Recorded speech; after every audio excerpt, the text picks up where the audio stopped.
నేను ఆళ్ల రామకృష్ణారెడ్డి గారిని ఒకటే అడుగుతున్నాను.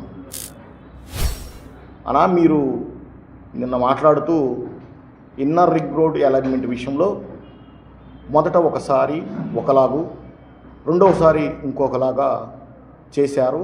రాజధాని ప్రాంతం ప్రకటించిన తర్వాత లింగమనేని రమేష్ గారికి లబ్ధి చేకూరేలాగా గౌరవ ముఖ్యమంత్రి వాళ్ళు చంద్రబాబు గారు వారికి లబ్ధి చేకూరేలాగా ఇన్నర్ రింగ్ రోడ్డు వాళ్ళ పొలాల్లో గుండా వెళ్ళేలాగా తీసుకొచ్చారని మీరు చెబుతున్నారు. అదే నిజమైతే మరి 2019 నుండి 24 వరకు మనమే ఉన్నాం కన్నా.